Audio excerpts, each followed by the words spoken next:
Hello everyone, bonjour à tous. Merci beaucoup de venir, en tout cas, d'avoir écouté tout ça. Je trouve ça génial et vu que je suis le dernier à passer, je me sens presque obligé de dire grand bravo quoi, à l'organisation. C'était top ces 2 jours, donc félicitations. Oh, I'm sorry, I'm supposed to be speaking English. I'm back to English. Yeah, my presentation is called From Heroes to Ones and Zeros because I want to talk about a new mode of cooperation.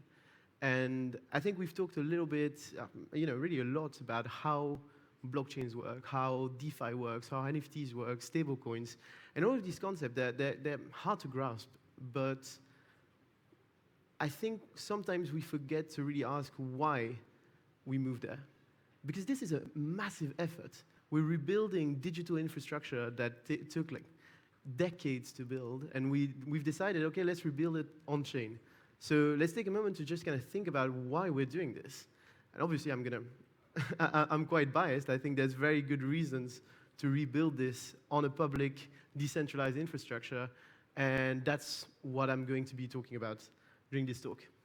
So, summary, why blockchains? Because this is really key. If you don't fully grasp why building things on blockchain makes sense, then DAOs make no sense whatsoever. And then why DAOs? And then we're going to talk about what DAOs are, what they can be, and the key difference, or rather the lack of difference, between organizations and DAOs. DAOs are more of a subset of organizations as something completely different. It actually doesn't help that much to think of them as something completely different, because I think it excludes a lot of people of experimenting with this new form of coordination. And then finally, how DAOs? How do DAOs work? What kind of tools do they use, and what kind of tools that DAO use today could change how so many organizations function today? So let's go for why blockchains. If you've ever thought blockchains are super complicated, like you've been lied to. They're really simple. It's kind of like an Excel file, and then all of a sudden people decide to change some things in the Excel. Everyone agrees, everyone looks at the Excel, everyone agrees. We go on to the next part of the Excel, and then this continues. Sometimes it changes every hours, every minutes, 12 seconds, 14 seconds. So many blockchains have so many different sets of parameters. And the real key change is all about how we secure these. Well, for years and decades, really, we would have thought, well, the best way to secure these is loads of passwords. Password protection, encryption. We're going to put layers and layers to make this really important Excel document hard to attack, hard to corrupt. And now we're saying, well, you can change whatever. You can add a number here, you can do this, do that, but it doesn't change anything because 99% of the other people securing that Excel don't agree with you. So you're basically just forking your own chain and building something totally different that doesn't have value. So all of the value, all of the security, whether it's proof of work, proof of stake, doesn't matter, comes from consensus. And this is a super key idea because now we've decentralized. The reason why these networks, they're valuable, it's not about the technology itself. Technology as a technology, Bitcoin dates back from 2008. We've done much better. I mean, Ethereum is a better chain in many ways than Bitcoin, but AWS is faster than both of these, probably orders of magnitude faster. So the only real value here is 2 things: infrastructure and trust. Infrastructure in the sense that anyone that's building on a blockchain today knows and will tell you that what's key is what's on the blockchain. The chain itself, and I think in the bull market of 2020, 2021, a lot of people kind of forgot about this, but the chain itself is not worth anything if there's nothing on it. And in many ways, builders, people who will come on these chains and create values based on the super secure systems, they're the ones actually creating the value on the basis of a very rock-solid foundation in terms of some of the really good blockchains around. It's incredible foundations to build value on. But it's incredible foundations because of something that we call layer 0 often. So you've heard about layer 2s probably, and layer 2s, they're chains that derive their security from layer 1. But these layer 1s, they derive their security from the people that are running these chains. And if the people that are running these chains change the rules, want to change the rule, they can. And if more than 51% of Bitcoin miners change their mind, they can change how the network functions. This is key to understand like why what we're building on these chains is so important. And then secondly, it's trust. And trust is really what these chains enable. They're giving you trust in exchange for a fee. If you're not paying fees on a blockchain, well, how decentralized is it? How are you really incentivizing protecting the security, incentivizing the people protecting the security of your chains to continue doing so? So fees are key to this. In exchange, you have this trusted environment where you can have relationships, financial relationships, artistic relationships. You can have any different kind of human relationship. When I say relationship, I mean maybe like more transaction based on the trust that these very complex human networks have created. And this might be slightly controversial, but I think trust is probably the most important intangible good in any kind of financial environment. Because this is a scary slide, but it's not that scary. This is a pretty simple, prisoner's dilemma graph.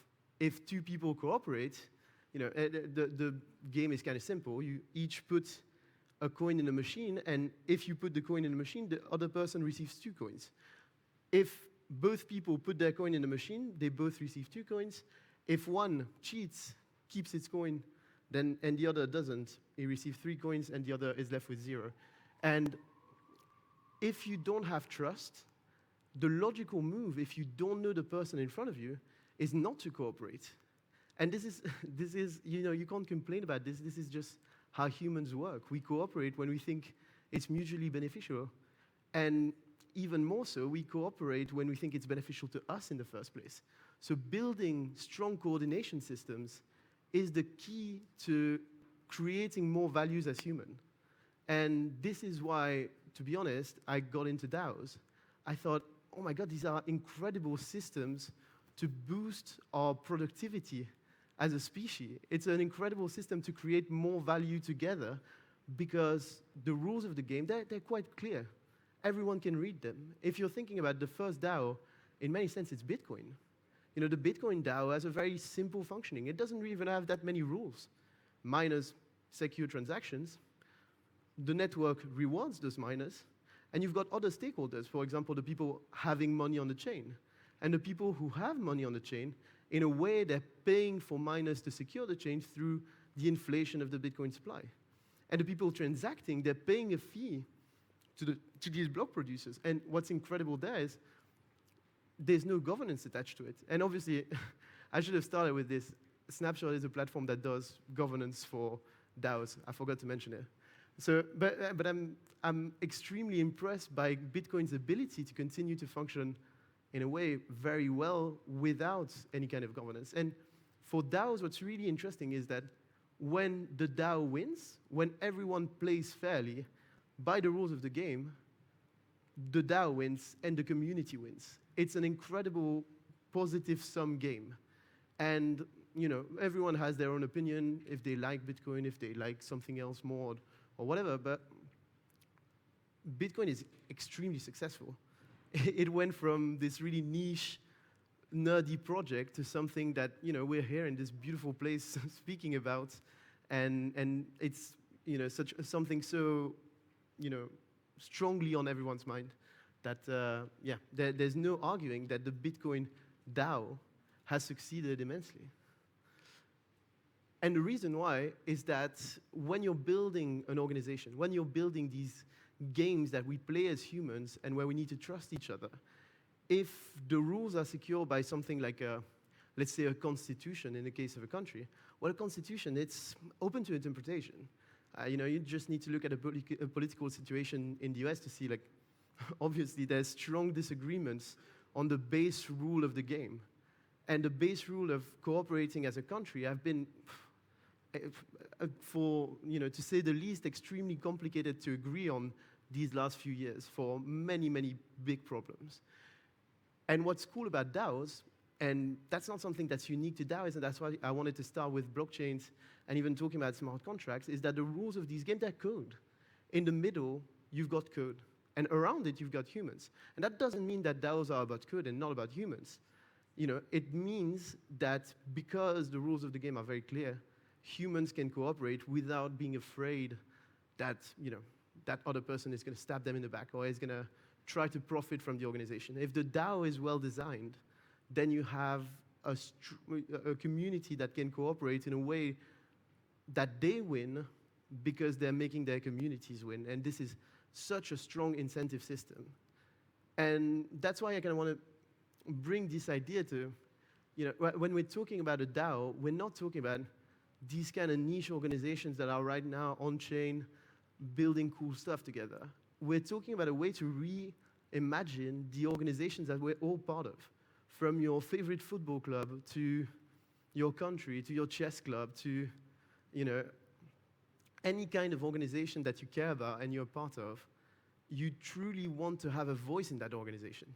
You want to be well rewarded when you act rationally in the direction of your community. And that's why I always say that DAOs, they're not inherently good or bad, because technology is never inherently good or bad.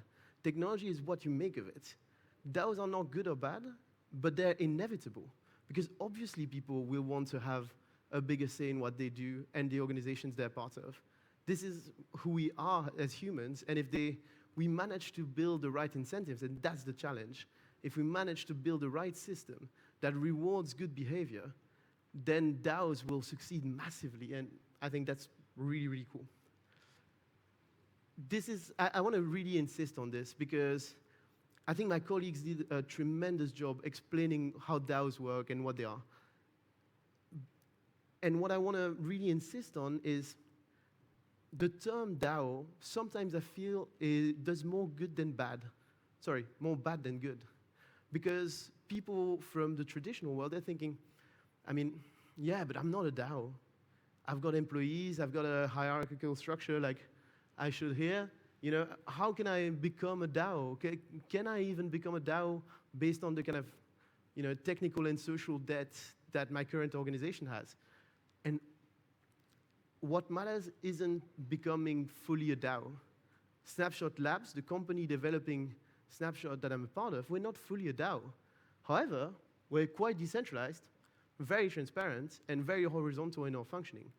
And if you take something from this talk, I want you to think about the ways that you could pull these levers, that you could increase your decentralization in the organizations you're part of, whether it's your job or anything that matters to you. Can you make it more transparent, make its functioning more transparent, make it more participative, make it more decentralized, horizontal? All of these values, they don't work for everyone. And I think some organizations will work better with opacity than transparency. But if you believe that this is the right direction, then DAO tooling is a super strong resource for you. And I guess that's where I get to Snapshots. What we do is we take something that's observable on a blockchain. Maybe it's a token, an NFT. Maybe it's the amount of days that you've held a token or the number of transactions you've had on a blockchain. And we say, all right, that's voting power. This is going to be what represents your say in your community. And we're really flexible in a way that, you're totally able to tell us, I want something super plutocratic or I want something super democratic, and we're going to accommodate that. And we even have things like voting systems that I find super interesting. Like, for example, quadratic voting is a way of calculating voting power, which is basically square roots of the numbers of tokens you have. So let's imagine in a system where I have 1 token and you have 100. Well, you have 100 times more votes than me. In quadratic voting, I would have square root of 1, which is still 1. You would have square root of 100, which is 10. And you're just thinking about things like that can change the way that we run organizations, because all of a sudden, there's very good reasons for you to want to participate and to want to vote on something like Snapshot, because, well, I'm not 100 times poorer than you. I'm just 10 times poorer than you. I have a bigger say in the decision-making of my company, or in the way that we're going to be working together as a group of hobbyists or something like this. In general, when you bring that, very early on I said that what's interesting about blockchains is that the security model is a complete change of what we used to do in security. And that's why we decided to put super valuable stuff on there. And the first valuable stuff that we could think about was money. We thought, all right, I mean, money, that's pretty valuable. I'm pretty sure I want to have the same number of Bitcoin in my account that I had at the beginning, and I want it secured in a decentralized way, where I don't have to trust anyone. I have to trust the DAO in its entirety to protect my value. But if you think about it, there's other things that are super interesting and super valuable that we haven't thought about putting on blockchains. And sometimes it's because blockchains are very transparent.